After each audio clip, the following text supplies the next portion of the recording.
मेरी screen disable की हुई है, डॉक्यूमेंट शेयर नहीं हो रहा, उसे कर दें इनेबल।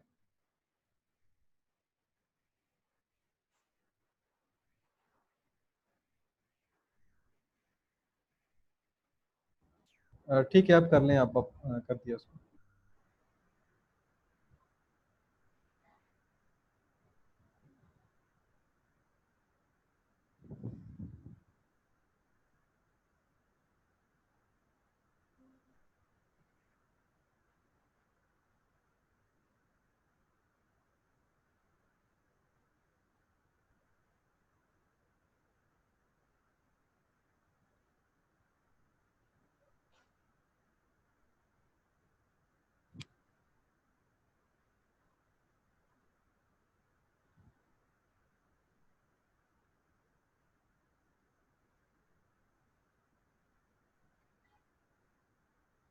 इंटीग्रेशन हमें आज स्टार्ट करना है। सेम जो डेरिवेटिव है जिस तरह से हम लेते हैं, अगर उसके समझ आ गई तो इंटीग्रेशन को समझना कोई मुश्किल काम नहीं है। जो इंटीग्रेशन है ये बेसिकली एंटी डेरिवेटिव होता है किसी भी फंक्शन का, ठीक है। सेम वही वाली जो जिस तरह से उसमें हम फॉर्मूलाज ले रहे होते हैं, पावर रूल और सारा उसी तरह से लेते हैं। जस्ट इसका ये होता है कि कुछ चीजें जो डिविजिबल बन जाती हैं इसकी। अगर उसकी अच्छी समझ आ गई तो इसे समझना कोई मुश्किल काम नहीं है। फर्स्ट इसका पावर रूल लिखा हुआ है। इसमें अगर हमारे पास एक फंक्शन गिवन हो और साथ उसका डेरिवेटिव भी गिवन हो और उसकी फंक्शन की पावर हो, हम क्या करते हैं कि एज इट इज फंक्शन लेते हैं, देन उसकी पावर में एक ऐड किया। उसमें डेरिवेटिव में हम ये करते हैं कि ऊपर इसे करते हैं जो पावर होती है उसको ऐड, इसमें हम डिवाइड कर देते हैं।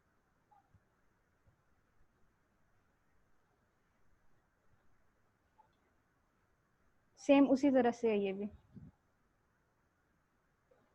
अच्छा, अगर हमारे पास इनवर्स में आ जाता है फंक्शन की पावर और साथ में उसका डेरिवेटिव भी हो, तो हम नेचुरल लॉग के साथ उस फंक्शन को लिखते हैं और साथ में एक कांस्टेंट। इंटीग्रेशन का ये मेथड है। ये जो नीचे दिए हुए हैं सम जनरल, ये एक्स के लिहाज से लिए हुए हैं।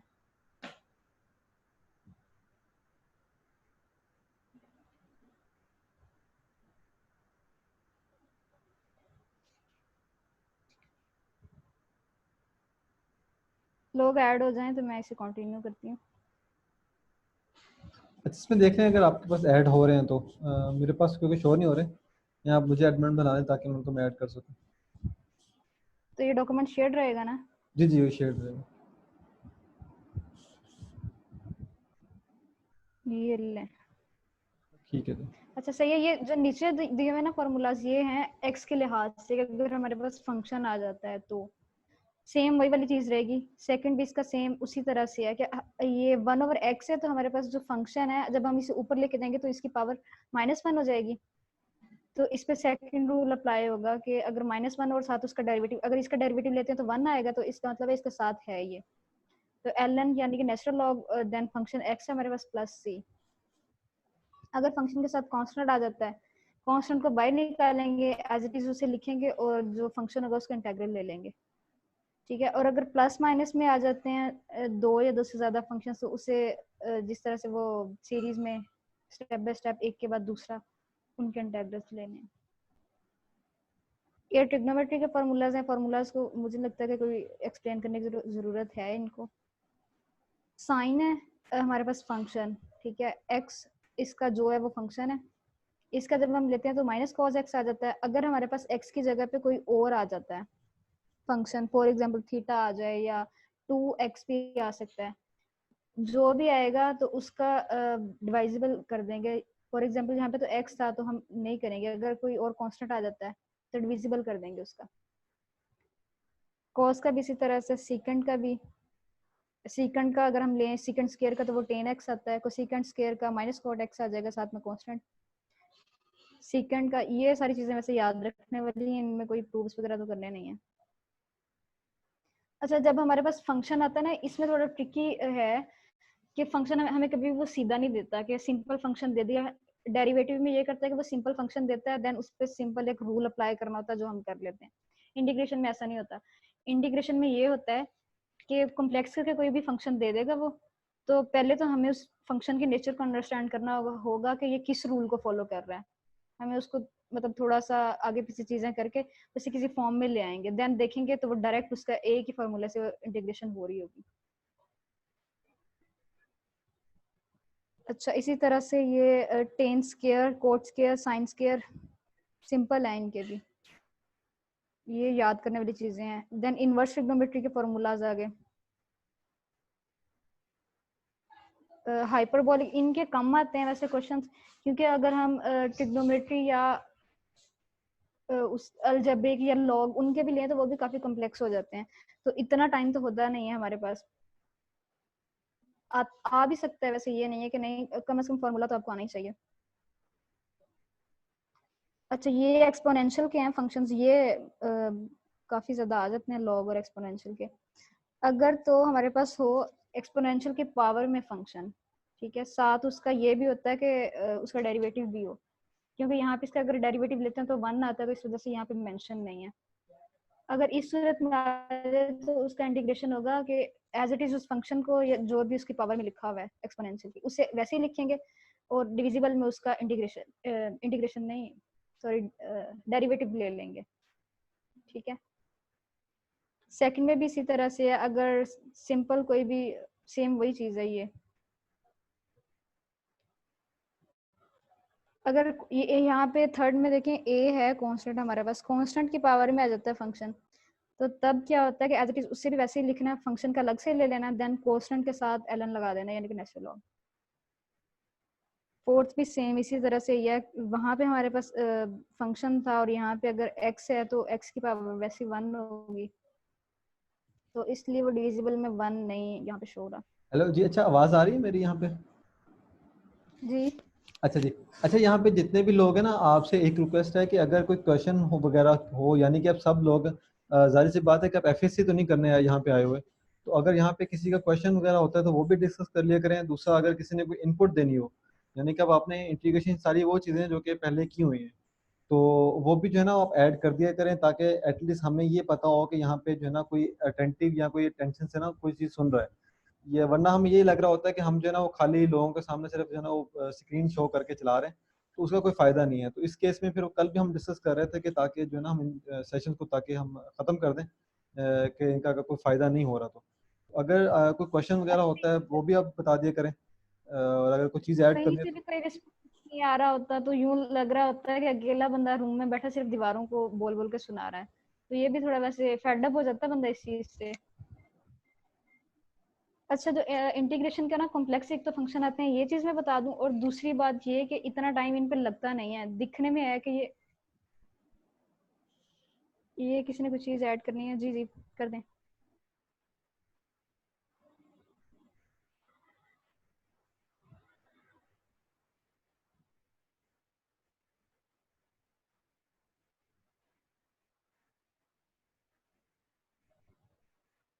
अच्छा, अगर किसी ने कोई चीज़ ऐड करनी है ना, वो अनम्यूट करके बता सकते हैं, या फिर चैट में बता दें अगर कोई ऐड करना चाह रहा है तो। ये क्या लिख रहे हैं, मुझे तो कोई समझ नहीं आ रही। No voice. अच्छा, इन्हें चैट में बता दे कि अपना जो माइक है इन्होंने कनेक्ट नहीं किया हुआ, वो कर दें। आप जो है ना वो क्वेश्चन चैट में बताएं ताकि वो मैं कन्वे कर दूं। मेरे साथ कंटिन्यू रखें, मैं आपको बता अच्छा देता हूँ। ठीक है। मोस्टली ये हो रहा होता है कि हमें दिखने में जो क्वेश्चन है ना वो बड़ा कम्प्लेक्स लग रहा होता है। इंटीग्रेशन के क्वेश्चन आते भी हैं, ठीक है।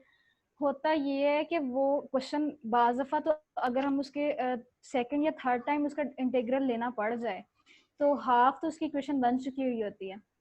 तो इसमें आपने ये स्मार्ट वर्क ये करना है कि जो हाफ इक्वेशन बन चुकी होती है देन सेकंड जो उसके पार्ट्स हैं उनका इंटीग्रल लेने की जरूरत ही नहीं पड़ती। सिंपल जो आंसर दिए हुए होंगे, होते तो ऑप्शन ही नहीं है ना, तो उनसे मैच करना और आंसर आ जाता होता है, यूं भी होता है। तो आते वैसे इसमें से ज्यादा भी अगर कोई दे देगा ना तो सेकंड टाइम अगर हमें इंटीग्रल लेना पड़ जाए तो वहां तक दे सकते हैं, क्योंकि अगर थर्ड टाइम लेते हैं तो वो बड़ा कॉम्प्लेक्स हो जाता है, उस पर टाइम भी लगता है वैसे। अच्छा, ये कुछ रूल थे जो कि मेरे मैंने लिखे हुए थे पहले।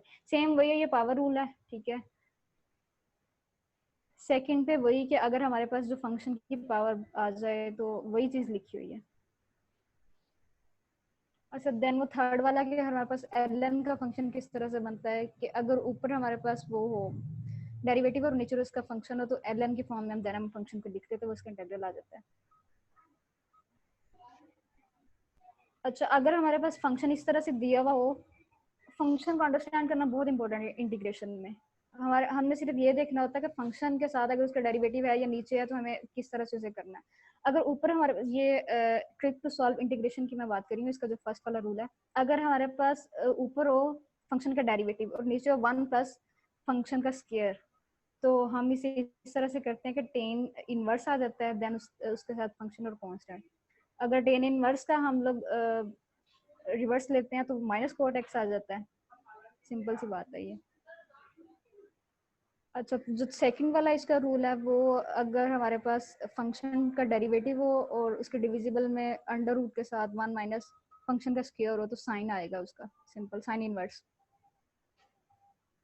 इस तरह से जो थर्ड वाला है ये फंक्शन का डेरिवेटिव दिया हुआ है तो इसका जब नीचे उसका वो है फंक्शन है देन अंडर रूट में फंक्शन का स्क्वायर -1 है तो सेकंड इनवर्स आ जाएगा इसका। तो सेकंड इनवर्स का अगर हम लें तो उसका माइनस को सेकंड इनवर्स आता है। अच्छा इंटीग्रेशन बाय पार्ट ये बहुत इंपॉर्टेंट टॉपिक है। क्वेश्चन कोई सा भी आ जाए, कहीं से भी आ जाए, ये वाला रूल हर क्वेश्चन में अप्लाई होता है। आप कोई भी क्वेश्चन उठा के देख लें, क्योंकि हमें वो कभी भी सिंगल जो फंक्शन होगा उसका हमें कभी भी नहीं देगा कि एक फंक्शन का उठा के इंटीग्रल फाइंड करना दे दे। हमेशा वो दो या दो से ज्यादा जो फंक्शन होते हैं उनका इंटीग्रल फाइंड करने का कहता है। तो बेसिकली ये अगर हमारे पास दो फंक्शंस हों, ठीक है, तो इंटीग्रेशन बाय पार्ट जो रूल है ये उन पे अप्लाई हो रहा होता है।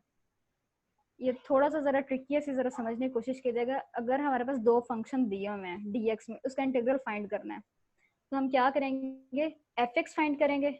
fx जो फर्स्ट वाला फंक्शन है, मतलब इसकी तरतीब सीक्वेंस का भी ख्याल रखना पड़ता है क्योंकि इसमें नेगेटिव साइन आ रहा है इस वजह से।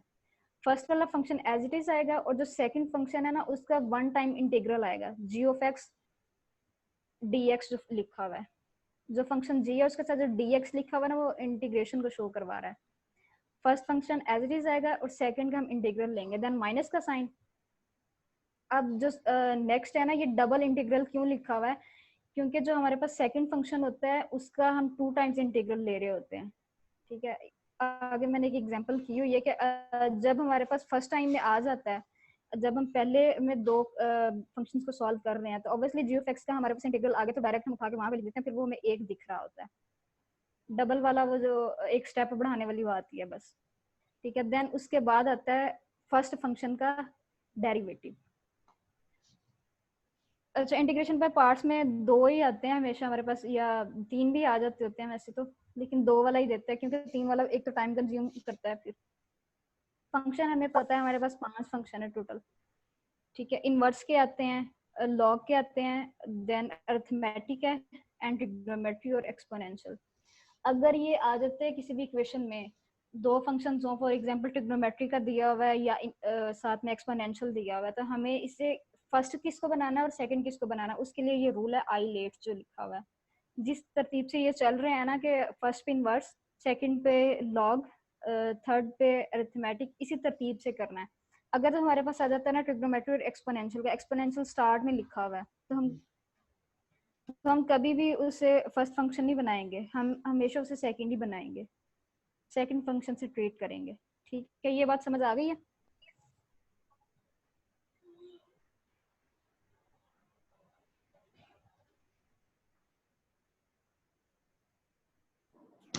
ठीक है मिस, कंटिन्यू करें आप। सही है। जी आगे आगे कंटिन्यू करें। Okay okay. अच्छा ये डेफिनाइट इंटीग्रल ये वाला तो आज नहीं कर रहे क्योंकि हाफ चैप्टर किया 3.4 तक, 3.5 वैसे आती नहीं है। अच्छा 3.4 और इसके अलावा 3.6 ये दोनों जो एक्सरसाइज है इनके सारे क्वेश्चंस देख लेना आप लोगों ने। इसमें से कुछ जो क्वेश्चंस हैं वो काफी जरा लेंथी बन जाते हैं, तो उसमें से इस तरह से क्वेश्चन आ जाता है कि अगर हमारे पास 2 या 3 टाइम्स इंटीग्रल आ रहा है किसी भी क्वेश्चन में, तो ये भी हो सकता है कि वो जो अगर बीच में हम सेकंड जो इंटीग्रल ले रहे हैं उसका क्वेश्चन उठा के दे दे, और इसमें से आते हैं। जी बिल्कुल, आई लेट के हिसाब से ही लेने हैं। फंक्शन हमारे पास दो ही होंगे इन एक्सरसाइजेज में, दो से ज्यादा नहीं है।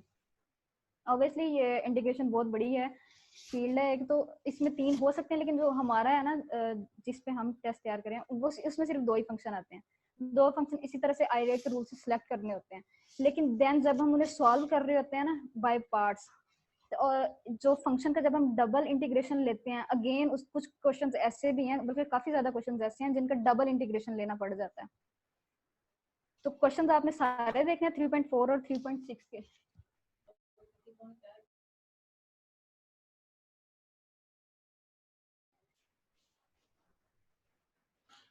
अच्छा, उनका ना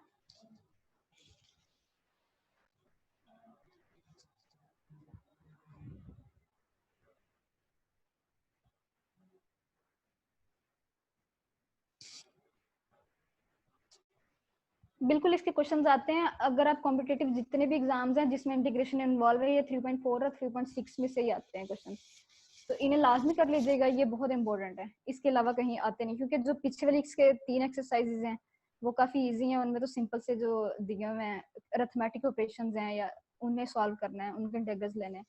जो 3.4 है ये मिक्स है, ठीक है, इसमें मोस्टली ट्रिग्नोमेट्री के हैं, तो इससे देख लीजिएगा। 3.6 इंशाल्लाह हम कल करेंगे। अच्छा, एक्सपोनेंशियल का जो ऊपर वाला रूल आज कर लेते हैं, ये नीचे वाला वैसे गलती से आ गया इधर। अगर एक्सपोनेंशियल पावर में ax हो, यानी कि x फंक्शन को डिनोट कर रहा है, ठीक है, और a जो है वो कांस्टेंट है, तो a और साथ में fx प्लस fx, इस तरह से अगर हमारे पास कोई तरतीब बन रही हो। मैंने यही कहा है कि ये वाला जो चैप्टर है, स्पेशली ये वाला, वैसे तो डेरिवेटिव भी इसी तरह से है कि हम जब तक फंक्शन को अंडरस्टैंड नहीं करते हमें कोई भी सवाल करना नहीं आता। अगर फंक्शन का अंडरस्टैंडिंग हो जाती है कि ये फंक्शन किस सूरत में लिखा हुआ है, तो हम डायरेक्ट उसका डेरिवेटिव एक ही स्टेप में हो जाता होता है।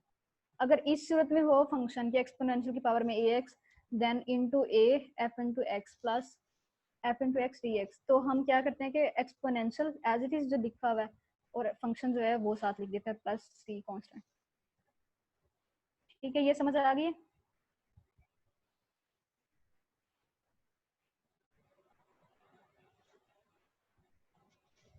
जी आ गई है, कंटिन्यू करें। ओके। अच्छा, ये एक लिखी हुई है मैंने एग्जांपल, इसी तरह के ना मोस्टली क्वेश्चंस आ रहे होते हैं। अगर पास्ट पेपर्स भी आप देखें ना, तो इसी तरह के क्वेश्चंस आ रहे होते हैं कि 2 हमारे पास फंक्शंस दिए हुए हैं, इसमें एक तो अरिथमेटिक है, इसमें अगर मैं पेज को जूम करूंगी तो एक अरिथमेटिक ऑपरेशन है और दूसरा ट्रिग्नोमेट्री है। तो आइलेट के अगर रूल से देखें तो हम इसमें से पहले कौन सा सॉल्व होगा, अरिथमेटिक या ट्रिग्नोमेट्री?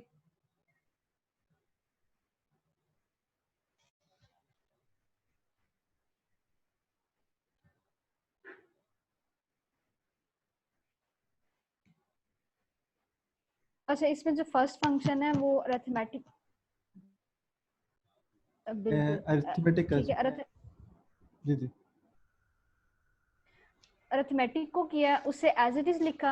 अब जो साइन एक्स था हमारे पास फंक्शन, इसका इंटीग्रल लिया, जब इसका इंटीग्रल लिया तो माइनस कॉस होता है, सिंपल सी बात है ये। देन फॉर्मूले का माइनस है इसमें, ठीक है, सॉरी अलजेब्रिक किया है ये। अच्छा, देन जो माइनस कॉस एक्स लिया हुआ था ये इंटीग्रल ही लिया हुआ था, तो इस वजह से डबल इंटीग्रेशन का साइन मैंने नहीं डाला, वो डायरेक्ट मैंने लिख दिया उधर, ठीक है। देन जो हमारे पास वो जो फर्स्ट वाला फंक्शन था जो F of x x square बन रहा है, उसका लेना है हम लोगों ने डेरिवेटिव। नेक्स्ट स्टेप में ये वाली बाहर वाली चीजें तो उन्हें तो सॉल्व करने की कोई जरूरत नहीं है, वो वैसे ही रह जाएंगी।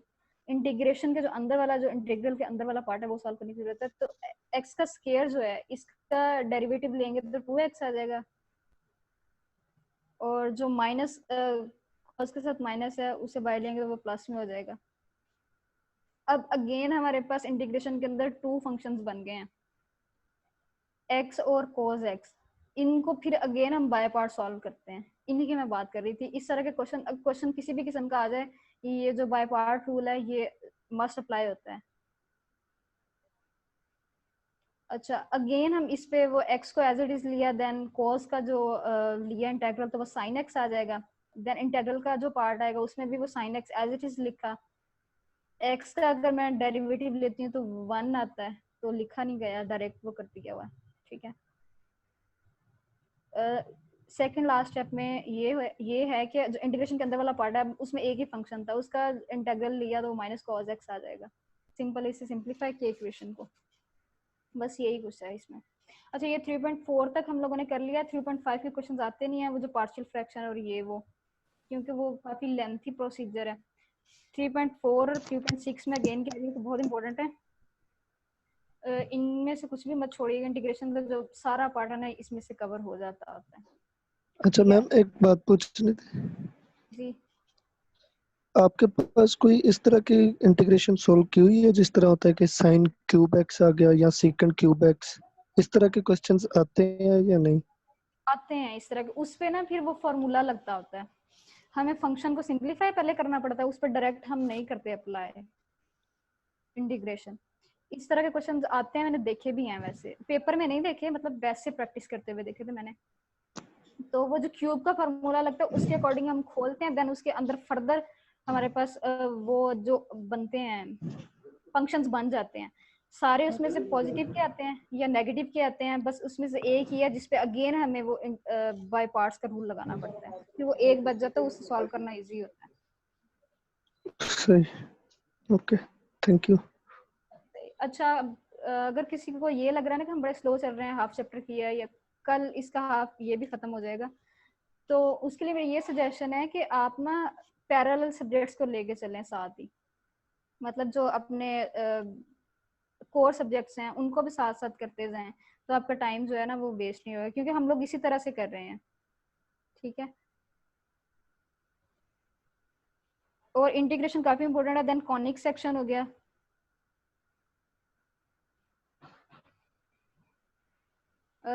कॉनिक सेक्शन और इनइक्वालिटीज, ये 4 चैप्टर्स बहुत ज्यादा इंपॉर्टेंट है, तकरीबन 60% पेपर इसमें से सॉल्व हो जाता होता है।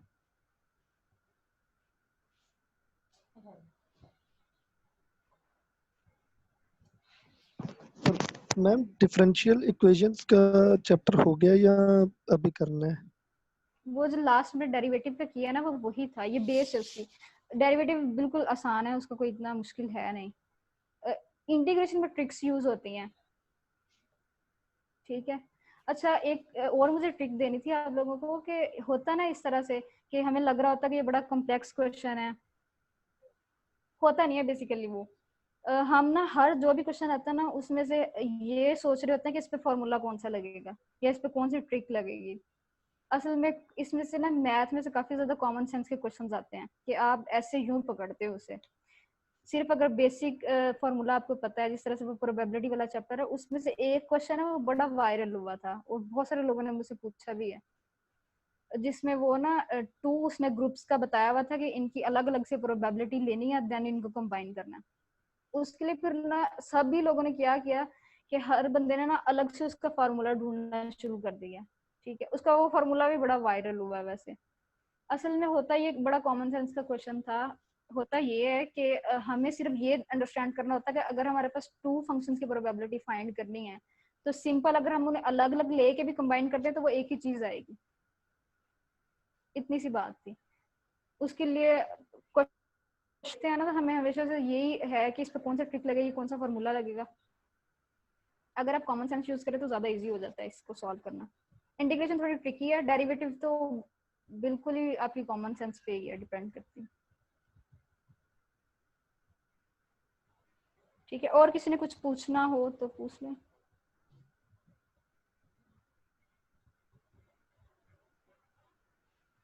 साइन क्यूब जो है, इसके लिए क्यूब फॉर्मूलाज नहीं याद करने पड़ते, वो जो simple basic a plus B whole का क्यूब, इस तरह का जो हमारे पास फॉर्मूला होता है ना वो बेसिकली वही लग रहा होता है इसमें।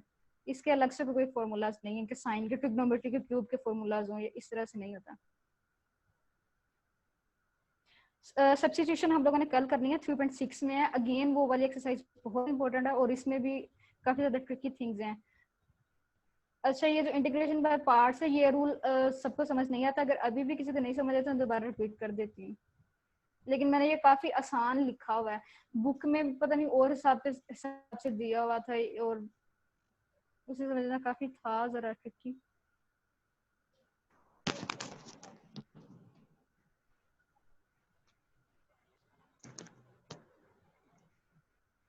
सेकेंड ईयर चैप्टर 3 आता है वैसे उसमें उसमें ना इंटरव्यू के लिए हिसाब से ना 4th और 5th चैप्टर है, और कॉनिक में से भी वैसे पूछ लेते हैं, लेकिन कॉनिक में से इतने सवाल नहीं बनते।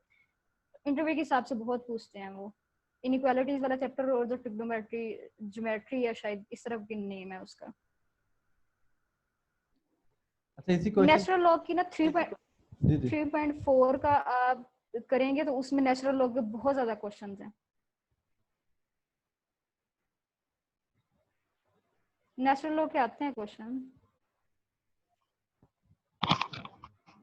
एक्सक्यूज मी मैम, ये क्वेश्चन था एक। जी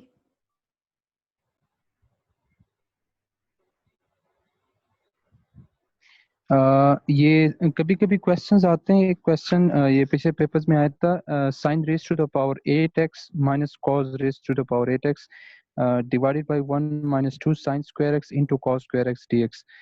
इसका इंटीग्रेशन करना था, तो इस पे जो A square plus B square sorry A square minus B square का फार्मूला लगता है। तो इस तरह के क्वेश्चंस का कोई शॉर्ट ट्रिक है, क्योंकि इस पे सॉल्व करने में काफी टाइम लग जाता है।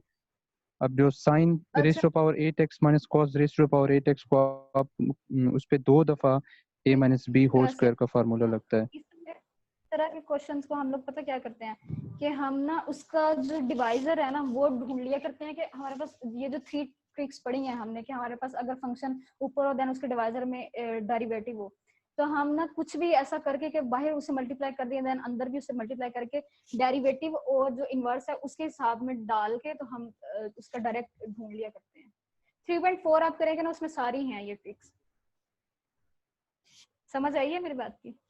तो इनको अगर आप सॉल्व करने बैठ जाते हैं ना तो अगर तो इन पर तो 3 टाइम्स फिर इंटेग्रल्स लगेंगे, इस पर तो इतना ज्यादा टाइम लगेगा।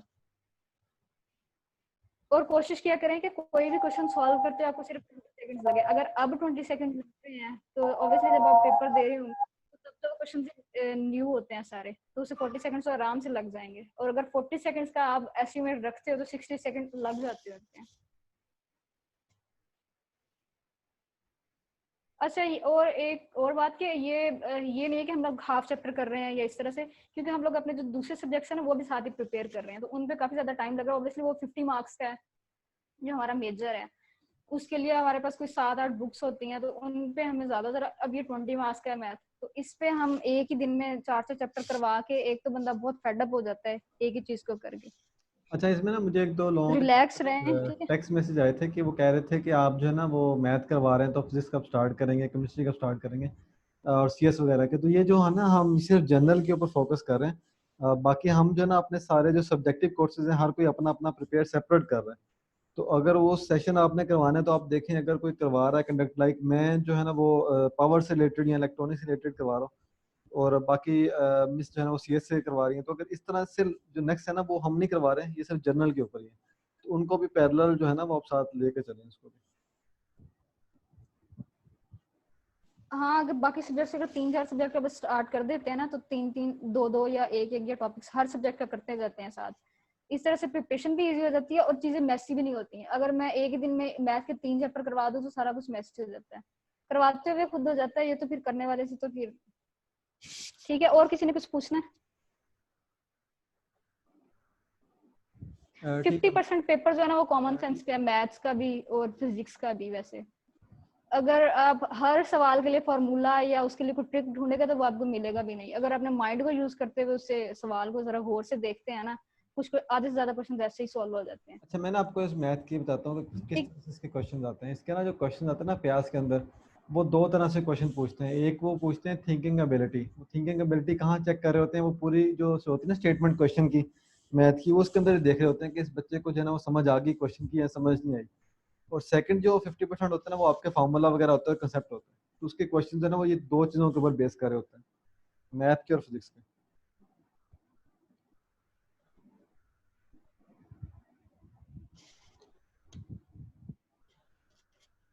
ठीक है, बस फिर सेशन एंड करें।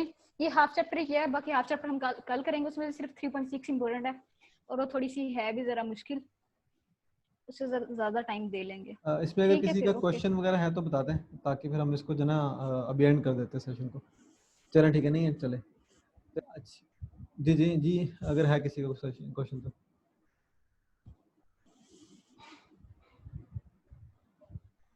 चलो ठीक है, ठीक है मिसेस को आप एंड अच्छा कर दें। नेक्स्ट फिर आपको ये जो सेशंस हैं शोभ भाई कंटिन्यू करवाएंगे, ठीक है? अगर मेरी समझ आ गई है तो भी ठीक है, अगर नहीं आई तो भी ठीक है। वेल जो भी था सही था। अच्छा थैंक दूसरा यू ना सो मच। एक ओके चीज़ है अल्लाह। कि थोड़ा सा ना रिस्पॉन्स दे दिया करें सब लोग ना, ताकि हम थोड़ा सा एक आइडिया हो जाए ना कि लोग यहाँ पे एक्टिव हैं और लोग विलिंग हैं यहाँ पे करने के लिए। अदरवाइज ऐसे ही लग रहा होता है कि जैसे ना वो हम खुद ही सारा करी जा रहे हैं और हमें समझ ही नहीं आ रही होती कि कोई अटेंड भी कर रहा है या नहीं कर रहा। तो वो एक समझ लें कि ऐसा लग रहा जी जी कि दीवारों के साथ बंदा बोल रहा है वैसे ना, जी तो जी फेड अप हो जाता है बंदा।